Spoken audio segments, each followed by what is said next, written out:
Bonjour, bonjour tout le monde. Wow, je vois le nombre de participants augmenter. C'est donc de dire que ça fonctionne, ce mode de webinaire. Donc, on aurait aimé vous voir les visages, mais on a opté pour ce mode webinaire-là.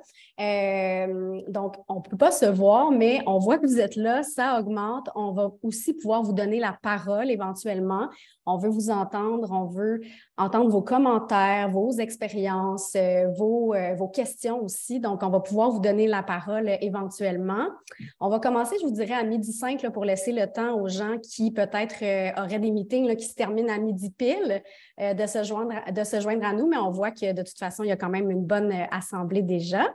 On est content de vous retrouver aujourd'hui pour cette CAS Académie. Vous le savez, on va parler de communications qui sont pertinentes, qui sont donc liées au contexte économique incertain actuel. Il y a des nouvelles en ce sens à tous les jours et même ce matin, là, toute fraîche, hein, avec le taux directeur. Donc, Julie va pouvoir nous en parler un peu plus en détail, mais on ne peut pas faire fi de ce contexte économique-là quand il est temps de communiquer, que ce soit à l'interne, à l'externe, aux consommateurs, dans un milieu B2B aussi, aux partenaires, aux employés. Bref, il y a plein de choses à discuter.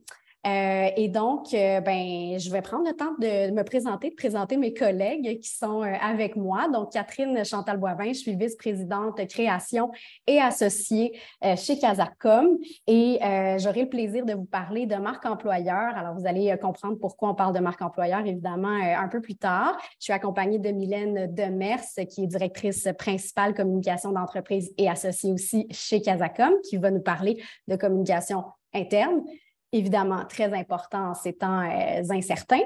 Et Julie Desjardins, qui est directrice principale affaires publiques chez Casacom, qui va, elle, dresser le portrait, en mettre la table, nous parler un peu de ce contexte-là, puis de nous parler des défis des organisations dans le contexte actuel, puis aussi des opportunités à saisir. Et on a aussi Ulrika, qui est avec nous, conseillère chez Casacom au rayonnement, qui va s'assurer du bon déroulement. Et au moment où je vous dis ça, j'échappe un verre d'eau sur mon laptop. Alors, là, je trouve ça vraiment dommage de ne pas vous avoir devant moi parce que j'aurais aimé avoir les réactions, mais tout va bien. J'ai échappé mon verre d'eau, mais on est encore là.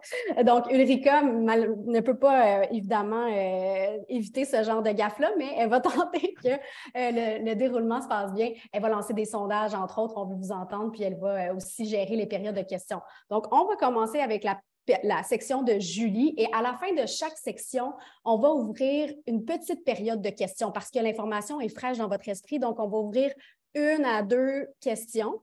Mais à la fin, il y aura vraiment une plus longue période, là, un bon 15 minutes d'échange, donc dans lequel vous allez pouvoir poser vos questions s'il en reste. Alors, n'hésitez pas à le faire, on veut vous entendre. Puis, vous avez remarqué peut-être que la séance d'aujourd'hui est enregistrée. Sachez que ce sera mis, oui, sur notre compte YouTube à la suite. Donc, vous pourrez partager la séance d'aujourd'hui, mais toutes les périodes, justement, de questions-réponses où on va pouvoir vous entendre, par exemple, si vous levez votre main là, avec le petit bouton « Lever la main » dans le bas de l'écran, on va les couper au montage. Alors, on ne vous entendra pas là, sur notre compte YouTube. Vraiment, ça va être le contenu de la CAS Académie exclusivement. 2 moyens, donc, de poser vos questions, soit en allant dans la section Q&R, en écrivant votre question tout simplement, ou en activant le petit bouton « Lever la main » et là, Ulrika va pouvoir vous donner la parole. Donc, sans plus tarder, je pense qu'on est pas mal complet. Ça continue de se joindre à nous, mais on va commencer parce qu'on a beaucoup de matériel pour vous. Et je laisse la parole donc à ma collègue Julie. Merci, Catherine. Donc, ça me fait vraiment plaisir, en fait, d'être parmi vous aujourd'hui et de mettre la table pour la discussion. Une discussion qui, comme Catherine l'a mentionné, va se concentrer beaucoup sur la marque employeur et sur la communication interne, mais on trouvait ça important de faire une mise en place plus macro et de parler aussi d'autres enjeux reliés à la communication de façon plus générale. Vous le savez, il y a 3 ans, presque jour pour jour, on entrait dans une situation pour laquelle jamais personne s'était préparé. Le monde était frappé par une pandémie mondiale, conjuguée à presque une mise à l'arrêt complète de l'économie. 3 ans plus tard, ben, on a vécu toutes sortes de choses, mais actuellement, le portrait de l'économie est particulièrement unique. Alors, en ce moment, on n'est pas en récession. Tous les économistes, par contre, ou en tout cas, beaucoup d'économistes s'entendent pour dire qu'on le sera probablement dans les prochains mois. Vous le savez, il y a plusieurs critères qui doivent être atteints pour pouvoir dire qu'on est en récession, notamment deux trimestres consécutifs avec une baisse du PIB. Ce qui est particulier avec le contexte actuel, c'est que on a, vous le savez, là, depuis un an et demi à peu près, connu une très forte reprise post-pandémique. C'est particulièrement vrai au Québec, en raison, entre autres, du gouvernement là, qui a mis en place beaucoup de mesures qui ont fait en sorte que le Québec s'est mieux sorti de la crise économique liée à la pandémie que d'autres provinces. Ça a fait en sorte aussi que, en fait, l'inflation a monté en accéléré. Aujourd'hui, on se situe à 5,9 d'inflation. C'est le graphique que vous voyez à l'écran.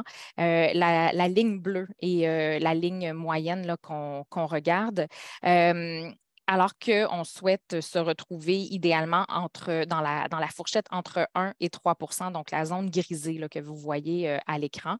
Euh, Évidemment, tout ça a un impact sur le coût des biens, le coût des services, notamment les biens essentiels. On va en reparler tantôt, mais on peut penser au coût des aliments en supermarché. Le panier d'épicerie qui grimpe et qu'on ne peut plus freiner. Évidemment, il y a des conflits internationaux qu'on ne peut pas ignorer. Ça fait un an que la Russie et l'Ukraine sont entrés en conflit il y a quelques semaines. Il y a des conflits avec la Chine. Il y en a d'autres ailleurs qui viennent vraiment influencer l'économie mondiale. Et à travers tout ça, ben, pour essayer de contrôler un peu la situation, on a connu plusieurs hausses successives du taux directeur de la Banque du Canada qui, pour ceux, puis Catherine vient de l'évoquer, mais pour ceux qui ne sont pas connectés, branchés par intraveineuse sur les nouvelles, comme les gens d'affaires publiques dont je fais partie notamment, si vous ne l'avez pas vu ce matin, la Banque du Canada a annoncé qu'elle ne rehausserait pas une nouvelle fois le taux directeur. On continue de monitorer les effets de la hausse du taux sur l'économie, entre autres.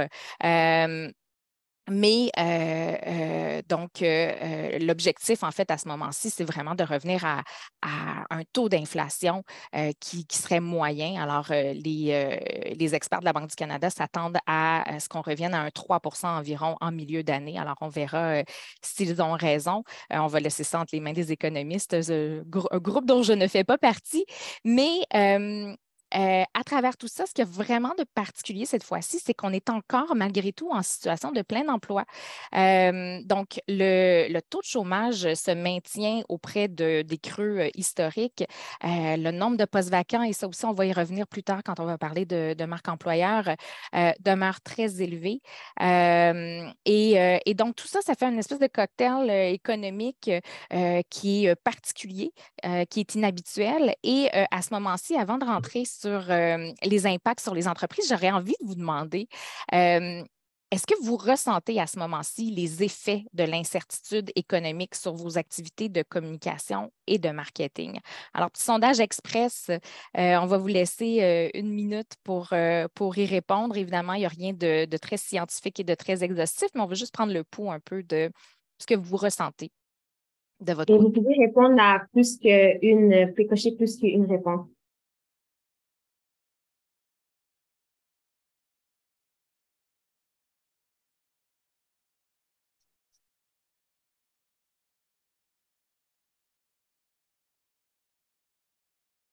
Intéressant.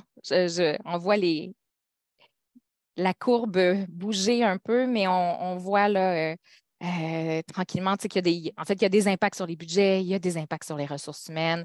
Les messages, le narratif, quelque chose qui est vraiment particulier à nous comme professionnels de la communication. Dans certains secteurs, on ne voit pas encore les effets, mais on sait que ça va venir.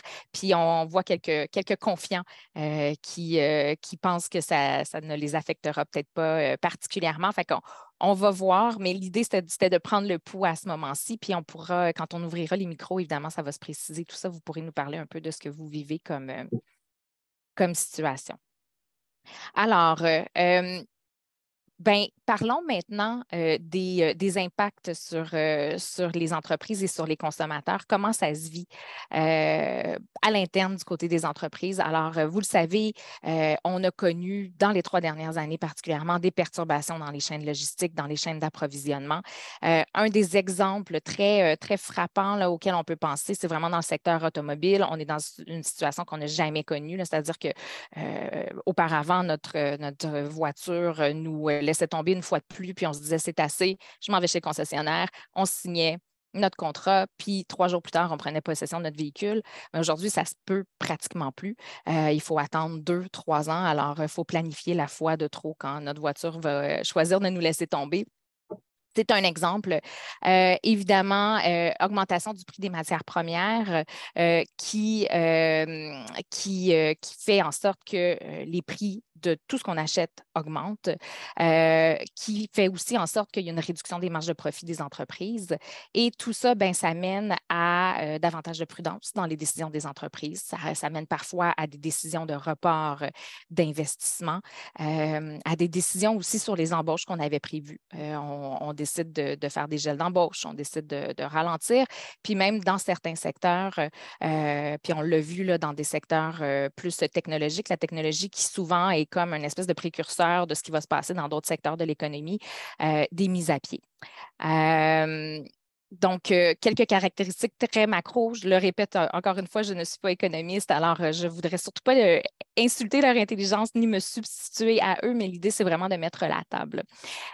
Ensuite, du côté des consommateurs, les taux d'emprunt ont augmenté, évidemment, avec la hausse du taux directeur, ce qui fait en sorte que tout d'un coup, en fait, après une période pendant laquelle les consommateurs avaient des fois, souvent, un revenu disponible qui était plus grand, la pandémie a comme créé cette espèce de situation un peu inhabituelle où tout d'un coup, certaines personnes, beaucoup de gens, trop de gens ont perdu leur emploi, mais d'autres avaient plus d'argent qu'à l'habitude dans leur poche.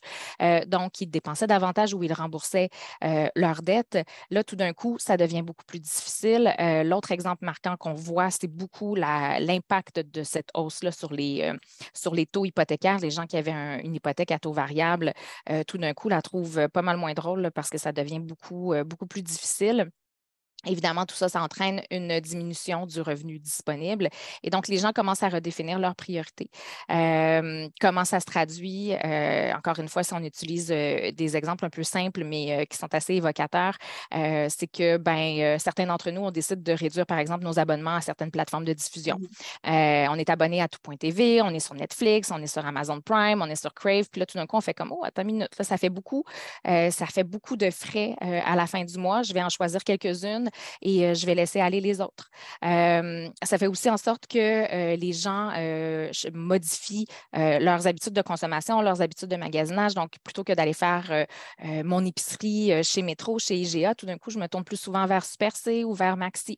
Il y avait, je n'ai pas retrouvé l'article, mais il y avait quelques semaines, je crois que c'était dans la presse, un porte-parole de Maxi qui disait on commence à avoir plus de BMW, plus de Mercedes dans nos stationnements, ce qui est un peu anecdotique, mais qui en même temps démontre que les gens, tout d'un coup, modifient leurs habitudes puis vont magasiner dans des manières où ils sont susceptibles de faire davantage d'économies. Et si on résumait tout ça, ce que ça dit, c'est que la confiance est quand même ébranlée puis qu'il y a un impact direct sur les revenus et sur les finances des consommateurs. Et donc, on sait tous à ce moment-ci qu'on s'en va probablement vers une récession, puis tout le monde se demande à quel point ils vont être frappés.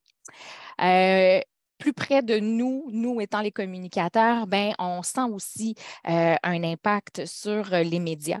Une des premières décisions que les entreprises prennent en contexte de resserrement économique, ben, c'est de réduire leurs dépenses en placement publicitaire. Et là, ici, petite parenthèse, on va parler tantôt des occasions, mais je veux la nommer tout de suite pendant qu'on est sur l'état des médias. Vous avez peut-être vu il y a 4 jours, je crois, un texte de Dominique Villeneuve de la 2C qui lançait un appel qui a déjà été lancé pendant la pandémie, mais aux entreprises de rediriger leurs investissements, leurs placements vers des médias québécois en ces périodes d'incertitude économique. En fait, c'est pertinent en tout temps, mais c'est encore plus important, je crois, de se sensibiliser. Mon Dieu, j'ai eu de la difficulté avec ce mot, à la question dans un contexte comme celui-ci où on veut vraiment encourager l'économie de chez nous. Ben, qui dit baisse de placement publicitaire, ça dit baisse de revenus pour les médias. Et donc, ça entraîne des mises à pied. Des mises à pied dans des médias qui ont connu des vagues successives dans les dernières années et même décennies. On le sait, il y a de moins en moins de journalistes et les journalistes font un travail de plus en plus complexe, c'est-à-dire que quand j'étais jeune et en début de carrière, un journaliste faisait son travail de journaliste, il rédigeait son papier, mais il était souvent accompagné d'un photographe, d'un vidéojournaliste et tout ça. Maintenant, les journalistes font souvent tout ça, puis en plus, ils sont moins nombreux, donc ils sont vraiment très sollicités. Puis évidemment, ben, c'est dommage pour tous ces gens qui perdent leur emploi et doivent se replacer là, dans un contexte journalistique où c'est plus difficile de faire sa place. La conséquence de ça aussi, c'est que les entreprises sont davantage à la recherche de couverture éditoriale. Si on n'a plus d'argent pour faire de la publicité, qu'est-ce qu'on veut? Si on veut se faire entendre dans les médias, ben, on veut aller chercher ce qu'on appelle dans notre jargon à nous, le earned media. Et là, tout d'un coup, ben, ces journalistes-là qui sont moins nombreux se retrouvent avec une très grande pression, avec une très forte demande. Et nous, comme relationnistes, comme communicateurs, on doit faire preuve d'astuce, de créativité accrue pour pouvoir se faire entendre et faire passer nos messages. Alors, ce qui n'est pas sans poser certains défis. Je pense que vous le savez tous comme moi. Ensuite, ben, dans un moment, en fait, on va aborder les défis et les occasions à saisir dans le contexte actuel, mais on voulait vous glisser un mot sur l'ESG. Parce que l'ESG, c'est souvent dans les entreprises une responsabilité qui relève des professionnels de la communication. Et comme les communications et comme le marketing, les initiatives ESG sont souvent susceptibles de voir leur budget réduit en période d'incertitude ou de difficulté économique. Évidemment, vous ne serez pas surprise si on vous dit que l'ESG conserve toute son importance en période d'incertitude. Ce serait de faire preuve de vision à très court terme que de penser le contraire. Vous le savez, l'ESG, c'est vraiment lié à la planification stratégique, à la stratégie d'entreprise de façon très large. Puis, il y a vraiment un risque et un coût à attendre ou à reporter sa démarche ESG. Les investisseurs, les clients, les employés, tout le monde a de plus en plus d'attentes par rapport aux engagements d'une entreprise envers les critères ESG. L'accès aux capitaux dépend de plus en plus aussi de cet engagement-là. Il y a des fonds d'investissement puis les banques qui ont des exigences en lien avec les critères. Des fois, ça peut même avoir un impact sur les coûts, sur les taux d'intérêt qui sont offerts. Les grands donneurs d'ordre ont des exigences aussi. Alors, ça peut avoir un impact sur les contrats qu'on décroche. Ce n'est pas quelque chose qui va changer pendant une crise économique. Donc, puis, un engagement envers une démarche ESG, c'est aussi quelque chose qui a un impact sur la motivation, la mobilisation des employés. Ça a un impact aussi sur le recrutement de plus en plus comme travailleurs, comme professionnels. Quand on se cherche un nouvel emploi, on veut s'engager pour un employeur qui a cette conscience-là. Donc, c'est vraiment un facteur d'attraction. Évidemment, il y a des gains qui peuvent être faits au niveau énergétique quand on suit une démarche ESG. Il y a toujours des dollars qui sont rattachés. Mais il faut vraiment, notre message à ce moment-ci, c'est qu'il faut continuer de voir l'ESG comme un investissement à long terme. Puis il ne faut pas oublier que les entreprises qui vont tarder à entamer ou à accélérer leur démarche vont voir un écart se creuser entre elles et les autres, entre leurs compétiteurs. Un écart qui va devenir de plus en plus grand, qui va devenir de plus en plus difficile à rattraper. C'est vraiment un avantage concurrentiel en 2023 d'être engagé dans une démarche ESG. Puis, si votre entreprise ne l'est pas encore, ben, c'est le moment de commencer à le réfléchir puis à mettre les choses en place pour pouvoir l'être de façon plus formelle éventuellement parce que c'est en train de devenir un incontournable. Les défis, les occasions dans ce contexte plus large-là pour les communicateurs, on le voit, en fait, les défis, préserver les budgets. Dans les entreprises, très souvent, la communication, le marketing, c'est perçu comme une dépense. On travaille fort, nous, comme communicateurs, pour convaincre les dirigeants souvent qu'au contraire, c'est un investissement puis que c'est essentiel de le faire. Donc, préserver ses budgets. Adopter le bon ton. En période d'incertitude économique, évidemment, on ne peut pas communiquer de la même façon sur le même ton qu'en période de prospérité. Il faut le faire avec empathie, il faut savoir le faire avec doigté.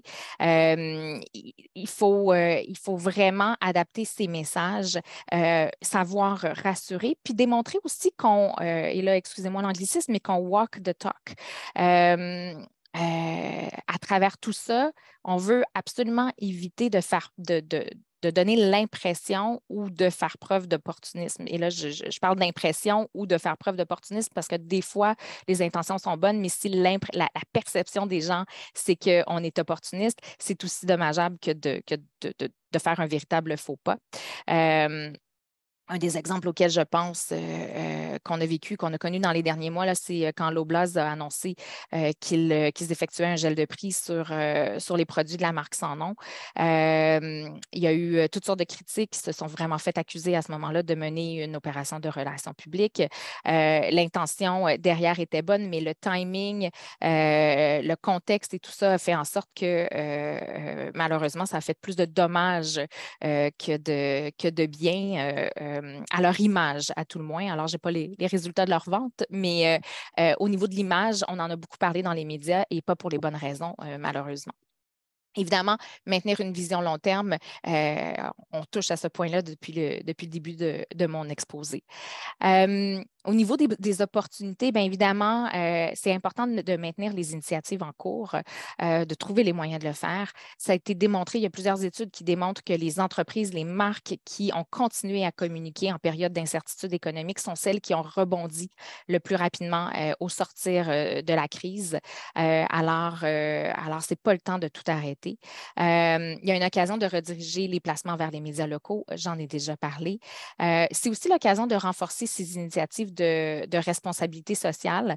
Donc, tantôt, on parlait de communiquer avec le bon ton, d'agencer la parole, les actions à la parole. Évidemment, il faut que ce soit, faut que ce soit authentique, il faut que ce soit véritablement incarné. On veut se tenir loin, évidemment, du greenwashing ou du social washing, mais il y a une occasion là de pivoter ces campagnes de communication pour mettre en valeur ces initiatives-là d'implication dans la communauté. C'est aussi l'occasion de rehausser ses communications internes et de raffiner sa marque employeur. C'est le sujet qu'on vous proposait en majeur, si on veut, aujourd'hui. Alors, je vais laisser le soin à Catherine et à Mylène de vous expliquer pourquoi. Mais des occasions très importantes. En fait, la seule chose que je me permettrais de dire, ce serait peut-être une espèce d'analogie, puis vous me direz si elle est bonne ou pas, mais quand il vente fort puis qu'il pleut dehors, qu'est-ce qu'on fait? On a envie de rentrer chez nous dans notre petit cocon, de le rendre confortable, de le rendre accueillant. En période de crise, c'est un peu ça. Fait qu'on on va vouloir s'occuper de l'intérieur, s'assurer que nos employés sont bien, s'assurer que notre maison est accueillante et faire en sorte qu'on soit prêt à rouvrir notre porte quand le beau temps va revenir et que les gens vont avoir envie de revenir nous visiter. Alors, On reparlera de la qualité de ma métaphore un peu plus tard, mais tout ça dans l'objectif de se préparer pour la reprise et le retour du beau temps. Alors, à ce moment-ci, je propose peut-être de plonger directement, là, je regarde le temps, puis de plonger directement dans la marque employeur. On aura une période de questions à la fin. Parfait, parfait. Si vous avez des questions, sachez que vous pouvez les écrire dans le Q&A. On pourra les garder évidemment à la fin. Puis, il y aura une période où vous pourrez lever votre main. Donc, merci beaucoup, Julie, d'avoir mis la table. Et oui, pourquoi on vous parle de marque employeur liée au contexte économique incertain? En fait, c'est que, on pourrait croire que pour certaines entreprises, certaines organisations qui vont procéder à des mises à pied, par exemple, ou qui vont connaître un ralentissement au niveau du recrutement, que c'est peut-être moins une priorité de s'attarder à la marque employeur. Mais et là, vous allez me voir venir, c'est tellement plus qu'une campagne de recrutement, de travailler sa marque employeur. Et si vous le voyez ainsi, je vous le dis, vous risquez d'être complètement à côté de la plaque, de faire quelque chose qui est un beau splash, de la belle poudre aux yeux, qui est très, très attractif, mais qui ne rallie pas et qui ne mobilise pas à l'interne. Et là, vous risquez que vos employés, finalement, le voient comme une patente marketing et ne soient pas vos meilleurs, disons, porte-parole comme ils peuvent l'être. Alors, non seulement, même si c'est une période de ralentissement au niveau du recrutement, c'est toujours très pertinent de travailler sa marque employeur parce que la marque employeur, c'est oui pour du recrutement, mais beaucoup, beaucoup de la rétention et de la mobilisation. Ceci étant dit, le défi donc, du recrutement va demeurer tout à fait présent pour les organisations en 2023. Julie le disait rapidement, mais je peux vous dire que les derniers chiffres de Statistique Canada démontrent qu'il y a 194 000 postes vacants en ce moment au Québec et qu'on est l'endroit où il y a le moins de gens disponibles par poste. Alors, c'est donc de dire que c'est encore un grand défi puis que la pénurie de main-d'œuvre, elle existe, elle est bien réelle et donc, on doit vraiment trouver des manières ingénieuses et originales de se différencier dans ce monde qui est dominé, un marché dominé par les employés, je vous le dirais. Et ça, cette statistique-là, elle provient d'une étude présentée par le cabinet de recrutement Robert Half qui en font là, de manière régulière et c'est tout frais, là, ça date de janvier. Il y a 50% des répondants et c'est représentatif, là, leur échantillon de la population canadienne qui a mentionné compter changer d'emploi en 2023. C'est immense. C'est donc de dire que malgré qu'ils soient bien au courant du ralentissement économique certain, malgré qu'ils font face à l'inflation, les employés ont encore confiance au marché de l'emploi, confiance qu'ils peuvent aller peut-être chercher ailleurs donc pour améliorer leur salaire, améliorer leurs conditions, leurs avantages et ça continue d'augmenter. Donc, les statistiques, ça, c'est des statistiques de janvier, mais si on prend les statistiques d'il y a 6 mois, c'est une augmentation de 20% de gens qui comptent changer. Donc, il va y avoir du mouvement au niveau du marché de l'emploi, c'est certain. Dans cette étude-là, les employés qui sont le plus susceptibles de changer d'emploi, c'est des gens qui sont dans l'entreprise entre 2 et 4 ans. Là, je suis certaine que vous avez vécu ce genre de défis à l'interne dans vos organisations. Là, les gens qui sont là depuis pas assez longtemps pour avoir vraiment ce sentiment d'appartenance et de dire je veux être loyal à mon entreprise absolument. Là. C'est un défi. Et on dit aussi les Z, les Y et les parents. Ça fait beaucoup de monde. Hein? À cela s'ajoutent évidemment les baby boomers qui partent à la retraite. Donc, vraiment, là, le recrutement, la rétention demeure des défis vraiment d'actualité pour les organisations. Mais on pense que le véritable défi en matière de marque employeur cette année, ça va être de s'assurer qu'on fait une marque employeur qui est mobilisatrice davantage qu'attractive. Donc, oui, attractive, c'est certain, mais elle doit être mobilisatrice. Puis je vous le dis, c'est un exercice d'humilité. Là. Si vous vous êtes lancé là-dedans, vous l'avez peut-être découvert, une marque employeur, si on la veut réelle, authentique, si on la veut mobilisatrice, il faut impliquer ses employés, il faut les sonder et ça se peut qu'il y ait des réponses dans les fameux groupes de discussion là, qu'on suscite qui soulèvent des problèmes organisationnels, des problèmes en matière de ressources humaines.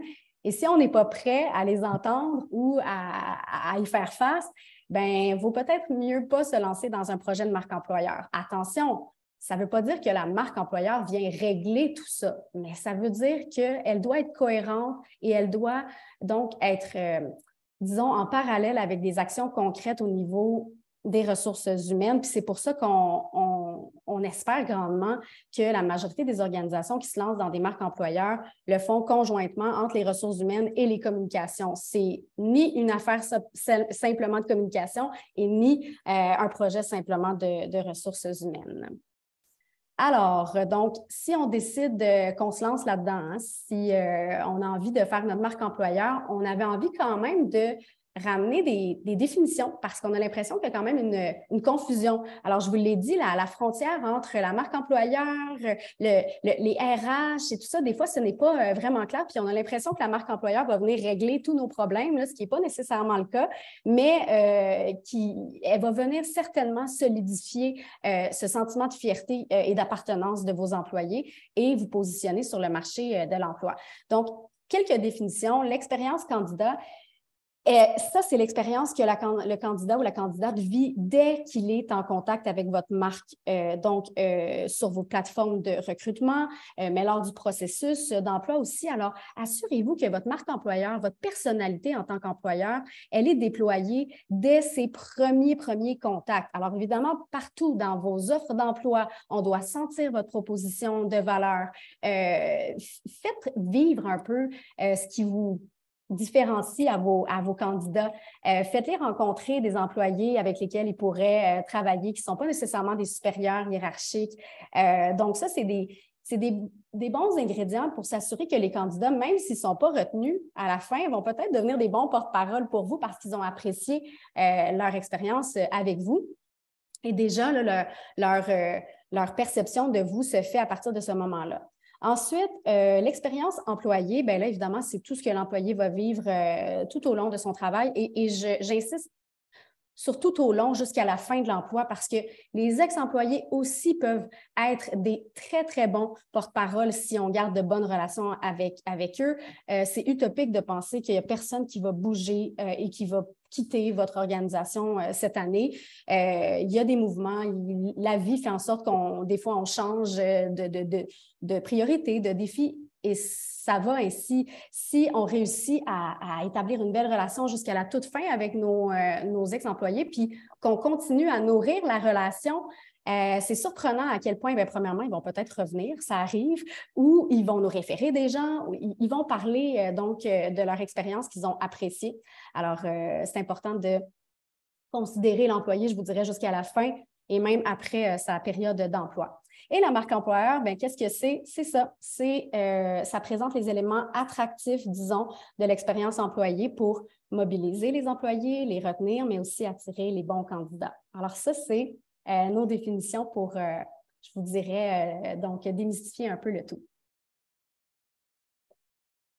Ensuite, ça, c'est important. Si vous voulez faire une marque employeur qui est vraiment authentique, qui est réelle, qui rallie les troupes, ces trois sphères-là là, sont interreliées, vont se nourrir entre elles et peuvent affecter positivement ou négativement complètement votre marque employeur. Donc, votre réputation, elle est composée de plusieurs choses. Des choses que vous contrôlez, comme par exemple votre campagne de marque employeur, vos slogans, vos messages, vos visuels, la perception de votre marque aussi globale. On a envie d'aller travailler pour une marque que l'on apprécie. Ce que vous contrôlez parfois peut-être un peu moins, c'est la présence de vos dirigeants. Il y a des dirigeants qui sont vraiment plus vocaux, qui sont des inspirations hyper positives, d'autres qui peuvent faire peur parfois. Donc, vraiment, ça, c'est à prendre en considération parce qu'est-ce qu'on a envie d'aller travailler pour cette personne ou non? Ça fait partie de toute cette réputation-là. Et je vous dirais qu'elle est nourrie énormément aussi par l'expérience employée parce qu'on l'a dit depuis tantôt, vos employés sont vos porte-parole, vos meilleurs ambassadeurs ou vos meilleurs détracteurs aussi. Donc, l'expérience employée, elle, bien, elle est intimement liée à votre capacité à livrer votre proposition de valeur. Si vous proposez quelque chose aux employés, vous dites que vous avez tels avantages, telles conditions, voici les raisons pour lesquelles joindre notre organisation et que finalement, ça ne se traduit pas dans l'expérience au quotidien de l'employé, rapidement, il sera déçu et rapidement, ça peut nuire à votre réputation. Vous le savez, on est dans une ère où tout le monde laisse ses commentaires aussi partout, dans des plateformes comme Glassdoor, par exemple. Alors, tout ça est interrelié et il faut vraiment s'attarder à chacun de ces cercles-là. Catherine, je t'interromps une petite seconde. Est-ce que tu souhaites lancer le sondage ou attendre un petit peu? Écoute. Comme tu le souhaites. Lançons-le. Lançons-le, Mylène. Pourquoi pas? Mais je vais. Effectivement. Donc, Ulrika, je pense que ça pourrait être intéressant maintenant qu'on a mis la table avec Catherine, puis qu'on a parlé de définition, de savoir, donc, si vous avez mis en place justement une stratégie marque employeur. Merci de me ramener à l'ordre. Je sais pas, j'étais dans mon envolée. Oui, mais c'est ça, on avait envie de voir si vous avez mis en place ou non une marque employeur. C'est intéressant de voir que c'est en développement pour la majorité d'entre vous. Je ne sais pas si on peut partager les résultats à l'écran pour l'ensemble des participants, Ulrika. Nous, on le voit en ce moment, là, donc 67 d'entre vous, même 68, c'est en développement. Et ce n'est pas surprenant parce que vraiment, là, il y a une augmentation d'intérêt au niveau de nos clients, au niveau des organisations, mais ça reste quand même relativement nouveau. Ce n'était pas dans le paysage des communications il y a même pas 5-6 ans, je vous dirais. Donc, c'est normal que il y a une petite proportion d'entre vous qui a dit complètement oui, elle est en place, notre marque employeur, tout est beau à ce niveau-là. Donc, je vais passer à la proposition de valeur. Je vous parle de la proposition de valeur depuis tantôt.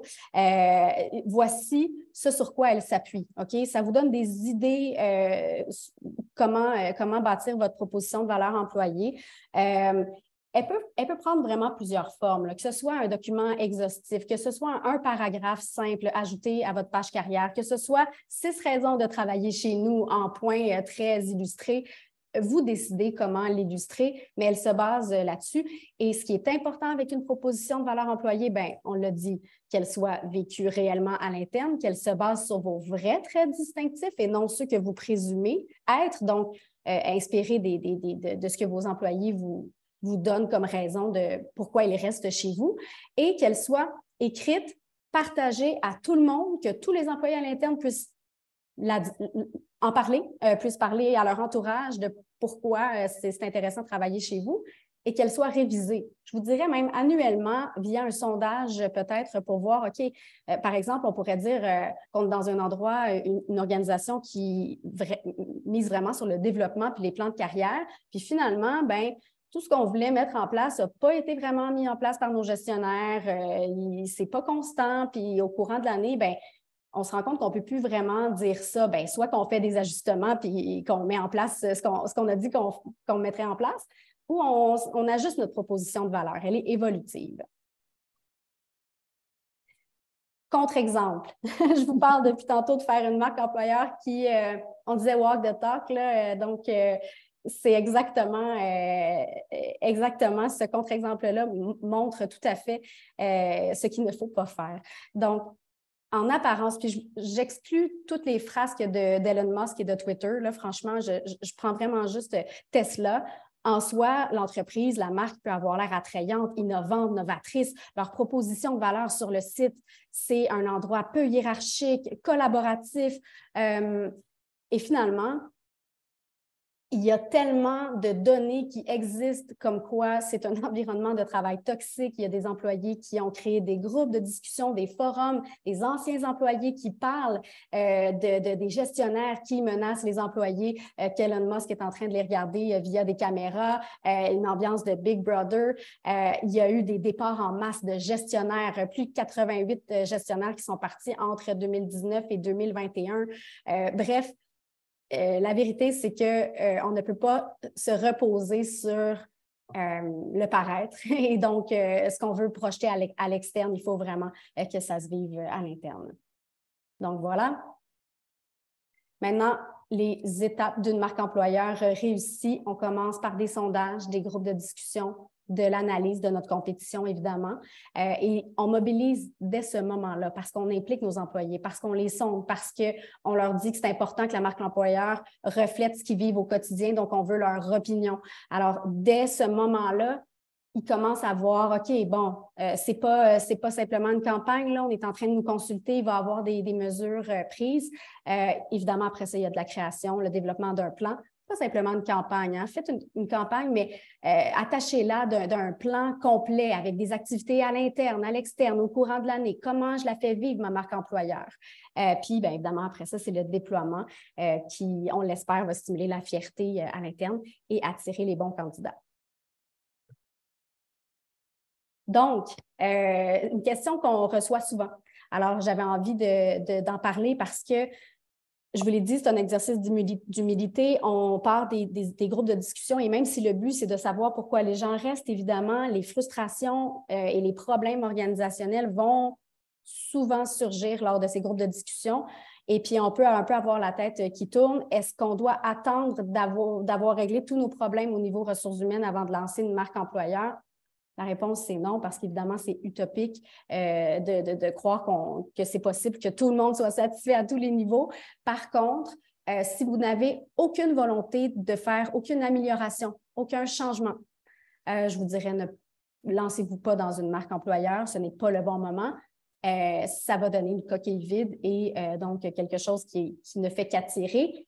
Et si on attire des gens qui se rendent compte que ce n'est pas la réalité et qu'on augmente notre taux de roulement finalement à cause de notre marque employeur, on est perdant évidemment à tous les niveaux. Petit exemple en terminant, ben oui, je nous ai pris, nous, Casacom, j'assume parce que je vous dirais que notre marque employeur résume un peu tout ce que je vous ai dit parce que quand on l'a commencé, on le savait déjà qu'on voulait, par exemple, s'attarder à certaines bonifications au niveau ressources humaines. On voulait revoir notre rémunération globale, ce qu'on a fait en parallèle. Donc, on voyait qu'il y avait des choses très concrètement mises en place, entre autres par Mylène chez nous, qui se faisaient en même temps qu'on travaillait notre marque employeur. Puis, on l'espère, qu'on a réussi à insuffler cette marque employeur-là un peu partout dans l'entreprise. Comment la faire vivre à l'interne? Des fois, nos clients se demandent, bien, c'est d'aller au-delà de cette fameuse campagne. Alors, si on dit que notre thème, c'est l'élévation, bien, nous, notre plan de développement personnel pour chacun de nos employés s'appelle le plan élévation. On l'a conçu en pensant au message puis en pensant à ce qu'on veut amener. On a évidemment organisé plusieurs événements internes, une retraite, des activités où le thème de l'élévation était à l'honneur. Et ça va se poursuivre tout au courant de l'année. Là, on vient tout juste de lancer ça. Mais donc, à ce niveau-là, on a impliqué tout le monde dans la création aussi. On a fait un comité d'ambassadeurs internes qui parle de la marque employeur au reste de l'équipe. Alors, on l'espère, les ingrédients d'une marque employeur réussie. Et ça complète ma partie.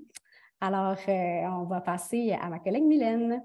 Parfait, bien, merci beaucoup, Catherine, et bonjour tout le monde. Donc, effectivement, on va regarder maintenant l'impact du contexte économique incertain, cette fois-ci avec un regard des lunettes sur la communication interne. Donc, l'ensemble des actions de communication qui visent les employés pour vraiment échanger, communiquer de l'information. Vous l'avez soulevé au tout début, les ressources humaines figuraient au top de vos priorités aussi, de vos préoccupations. Et vous avez raison dans le sens où nos employés sont évidemment ce qu'on a de plus important. Hein, si on a bien beau avoir des ventes, de la business, mais s'ils ne sont pas là, si on n'a pas nos gens pour pouvoir le mettre en place, on n'avance pas très loin, pas très vite non plus. Et dans un contexte comme celui-là, d'incertitude, ce qu'on veut, c'est avoir l'appui des employés. On veut qu'ils comprennent également la situation, donc avoir vraiment leur compréhension. Et donc, c'est vraiment nécessaire d'avoir des communications claires, transparentes, ouvertes aussi.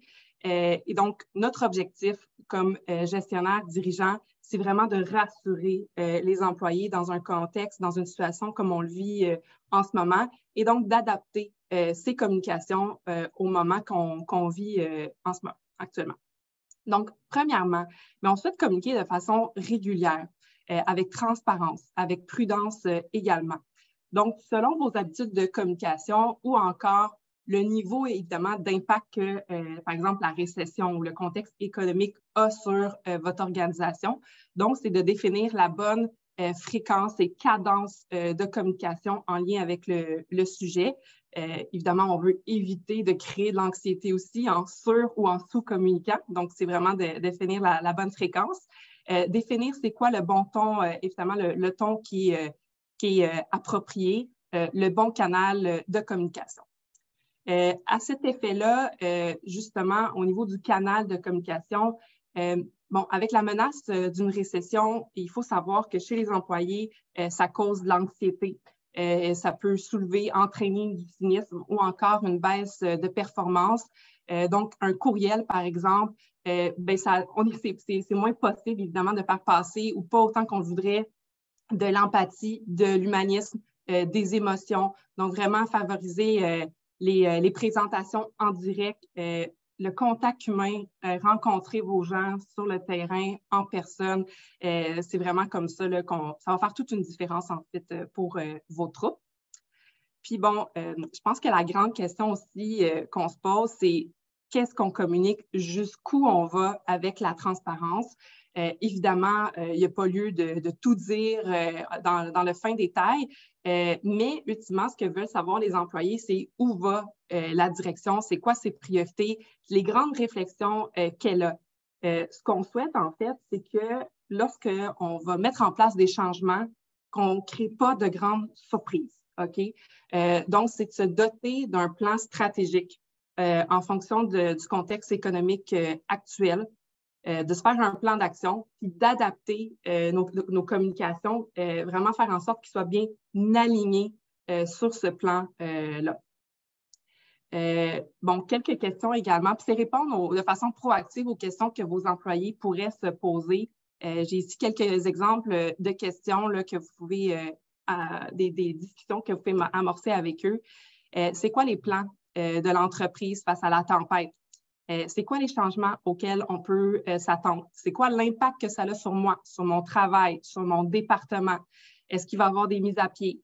Est-ce que, et ici, à ne pas sous-estimer leur contribution? C'est quoi? Y a-t-il quelque chose que je peux faire pour aider l'entreprise? Ils veulent aussi savoir comment ils peuvent contribuer dans l'organisation, sur la performance, la profitabilité.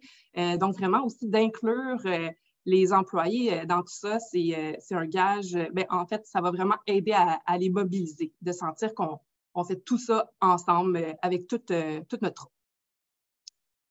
Porter également une attention particulière, je dirais, également à la cascade de communication. En fond, ce qu'on veut, c'est en tout premier lieu définir qui communique. La haute direction aux gestionnaires, des gestionnaires aux employés. C'est quoi le bon message aussi? C'est quoi les messages qu'on veut véhiculer? Évidemment, les messages de la haute direction aux gestionnaires ne seront pas tout à fait les mêmes avec un niveau de détail aux employés. Donc, qu'est-ce qu'on mentionne, évidemment, pour nos différents publics? Puis aussi, quelle est l'échéance? On veut surtout éviter d'isoler des groupes ou faire en sorte que certaines personnes n'ont pas reçu l'information et créer de la frustration, par exemple. Donc, quelques pistes pour réfléchir à ce point-là. Et aussi, bonne pratique, centraliser l'information. On veut vraiment savoir où ça se trouve, où est notre documentation, nos messages, nos questions-réponses, que ce soit facile pour le gestionnaire de s'y retrouver, puis d'avoir les ressources importantes et rapidement aussi qu'ils puissent les retrouver. Et quand on parle également de cascade de communication, donc j'ai été beaucoup dans la descente, mais comment qu'on remonte aussi l'information critique, c'est primordial. Donc, quel est le mécanisme, le processus qu'on se dote pour pouvoir vraiment, oui, d'une part, recevoir, recueillir l'information, mais ce qu'on veut, c'est pouvoir agir sur celle-ci. Donc, comment qu'on la remonte, très important aussi de le communiquer aux gestionnaires puis à notre équipe. Par la suite, c'est aussi une belle occasion de rappeler les ressources disponibles. Par exemple, si en raison du contexte économique actuel, on a des enjeux avec nos partenaires, nos clients, les fournisseurs, c'est qui la personne qui est responsable? Est-ce que c'est un département, c'est un groupe spécifiquement? Quelles sont les actions qu'on peut prendre? Et du côté des employés, donc, si l'employé veut partager ses inquiétudes, il le fait à qui? Aux gestionnaires, aux personnes RH. Donc, c'est bon de rappeler comment procéder. Puis ça démontre évidemment de l'empathie. Puis, pour terminer sur ce point-là, de rappeler les programmes que vous avez sûrement au sein de votre entreprise, des programmes d'aide des employés, autres ressources externes aussi. Ça peut être un bon rappel qui est approprié dans le contexte actuel. Et autre point, bon, évidemment, on veut dresser un portrait qui est réaliste de la situation, mais c'est important de garder à l'esprit que dans toute situation, il y a du bon, il y a un côté positif là-dedans, il faut les trouver, il y en a, mais c'est également, c'est important de les communiquer également à votre équipe. Qu'est-ce que ça vous a permis de faire? La période actuelle, bien, ça nous permet des fois de nous concentrer sur une activité spécifique, d'investir ou encore de revoir certains processus, notre offre de service, penser à l'expérience client ou encore à l'expérience employé. Peut-être également que ça nous a permis de revoir nos solutions, d'optimiser nos opérations pour nous rendre encore plus compétitifs ou planifier notre croissance. Donc, pensez à ces occasions-là, de pouvoir communiquer également des points positifs. Puis, pour terminer sur ce message-là, donc, rassurer les troupes, c'est vraiment d'initier, puis de maintenir un dialogue avec les employés, c'est primordial. Donc, je vous ai parlé d'occasions positives, d'activités à réaliser durant, justement, dans un contexte comme on le vit actuellement. Donc, une des solutions, c'est aussi de solidifier, hein, on l'a mentionné tout à l'heure avec Julie, de solidifier ses communications. Bon, avec la pandémie, on a vu une explosion d'outils de communication. Donc, en plus de tous les courriels qu'on avait, des réunions, des infolettes, l'intranet, on a racheté des Slack, des Yammer, des Teams, etc., des applications. Bref, je suis sûre que vous savez de quoi on parle à ce niveau-là. Il y en a une multitude. Et juste pour nourrir encore plus cette réflexion-là, j'ai 2 données assez parlantes à vous partager. Récemment, Forbes a mentionné qu'en moyenne, un employé utilise 14 applications pour compléter ses tâches quotidiennes et gère en moyenne 300 messages par jour. Et selon un rapport de CEO Magazine, dans le fond, les dirigeants passent en moyenne 23 heures également dans des réunions. Et pour les employés, du côté des employés, ils ont mentionné que 70 de ces réunions-là ont un impact sur leur travail, l'accomplissement. Donc, c'est une belle occasion, je vous dirais, pour revoir qu'est-ce qu'on fait de bien, qu'est-ce qui peut être optimisé, c'est quoi nos zones vraiment d'amélioration, est-ce que nos outils de communication sont toujours pertinents, est-ce qu'ils rejoignent les personnes en fonction des nouvelles réalités de chacun de nos employés, usines ou encore dans les bureaux. Est-ce qu'on en fait trop? Puis est-ce que les messages, finalement, sont reçus, sont bien assimilés? Donc, vraiment, réaliser l'audit permet de prendre un peu un pas de recul sur ces éléments-là. Donc, première étape, bon, c'est vraiment de réaliser cet inventaire-là et également une analyse des outils que vous possédez. Est-ce qu'on est bien aligné avec notre marque? Est-ce que nos contenus sont de qualité? Est-ce qu'on a des appels à l'action? C'est quoi les résultats qu'on voit, qu'on observe en fonction des données qu'on recueille? Bon, le format, bon, on a-tu vidéo? On est-tu en présentation maintenant pour ça? On est-tu en mode courriel? Il faut comme débroussailler un peu tout ça. Puis vous avez ici à la droite une image. Mais qu'est-ce qu'on veut aussi? Est-ce qu'on veut informer? On veut inspirer, mobiliser? Est-ce qu'on est plus dans le fonctionnel, l'émotionnel? Évidemment, plus on tend vers l'émotionnel, plus on est en présentiel, on est en personne, plus que le fonctionnel avec un courriel, par exemple. Et encore une fois aussi, mobiliser vos troupes, très important. On veut avoir leur rétroaction sur l'utilisation et l'impact des différents outils là, que vous avez. Et pour finalement, bon, mettre en place un plan d'action pour optimiser ces outils-là. C'est quoi les quick wins qu'on peut faire qui demandent peu de ressources? C'est quoi notre plan d'action pour la suite qui nécessite un peu plus de temps, d'investissement? Mais évidemment, je pense que c'est un travail là, qui est essentiel au moment où on est actuellement. Puis c'est aussi une occasion, bien, en fait, de réviser, communiquer les processus. Encore une fois, avec la pandémie, les 2 dernières années, il est arrivé plusieurs choses pour les entreprises, là. Donc, c'est comme, encore une fois, une occasion de prendre un pas de recul. Beaucoup d'organisations ont réalisé des fusions, des acquisitions. Est-ce qu'on est solide? Est-ce qu'on est en mesure? Puis on a vraiment comme transmis là, tous nos processus, la culture se passe bien, se transmet bien. Est-ce qu'elle est optimale? Ou encore, si on passe à la croissance, on est-tu assez solide pour passer au prochain niveau? Donc, c'est une belle occasion aussi. Donc, vous avez ici un petit exemple d'analyse très rapide. Donc, est-ce que nos outils sont clairs, attractifs, stratégiques, notamment? Dernier point, évidemment, on veut bien communiquer aux employés, mais on veut surtout les motiver, les retenir. Parce qu'on sait que 50% d'entre eux pourraient nous quitter au courant de l'année. Se cherche un emploi. Mais c'est aussi, ça demeure une priorité de tous les instants, en fait, de se concentrer sur leur bien-être. Aussi, dans le contexte actuel, ça peut être un bon moment pour penser de miser sur la formation, le développement. Est-ce qu'on a un programme? On peut-tu s'élever? Qu'est-ce qu'on peut faire là, dans le contexte actuel?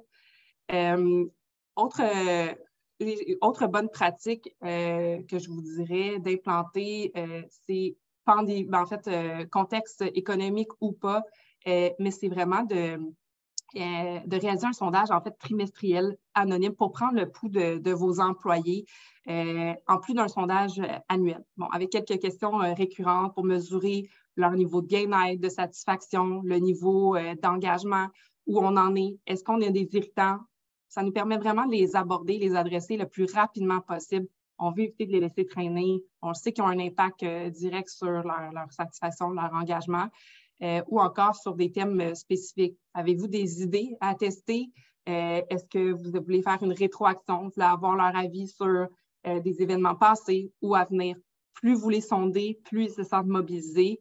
Évidemment, j'apporte juste un point là-dessus, communiquer après les résultats du sondage, parce que si on les sonde, puis après ça, on ne rapporte pas l'information, évidemment, ils ne seront pas mobilisés très longtemps. Vous allez voir un taux de participation diminuer. Donc, toujours, évidemment, revenir puis tisser des liens entre ce que vous avez recueilli comme information puis ce que vous apportez, vous mettez en place. Ça rapproche également les employés, la direction aussi.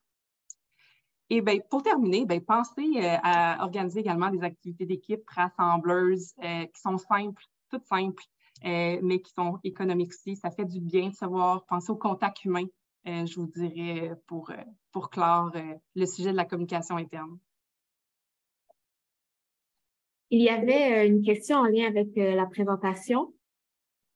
J'ai répondu à Brigitte qui nous demandait, parce que c'était très spécifique, elle nous demandait, Brigitte Lépine, si le tableau précédent était un des résultats de sondage, puis je lui expliquais que le tableau là, avec les fameux petits points, c'est vraiment plutôt lorsqu'on se lance dans un audit de communication interne, puis qu'on analyse nos outils, c'est plus du qualitatif. Donc, selon tout ce qu'on a collecté, par exemple, à l'interne, puis qu'on a analysé, on donne des notes, disons, à chacun de nos outils selon la clarté, la pertinence, la fréquence. Puis ça nous aide après ça à faire un choix, une sélection pour ce qui est des outils à conserver.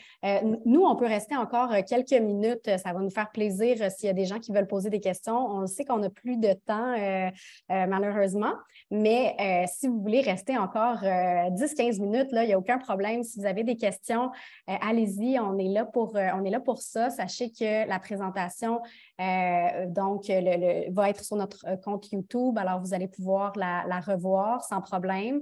On est toujours là aussi en privé. Là, si vous voulez nous écrire, vous avez des petits questionnements ou vous voulez qu'on vous donne plus d'informations sur un des sujets qui a été discuté, là, on est là. Donc, est-ce qu'il y a des questions avant qu'on se quitte? Je vois que vous êtes encore nombreux.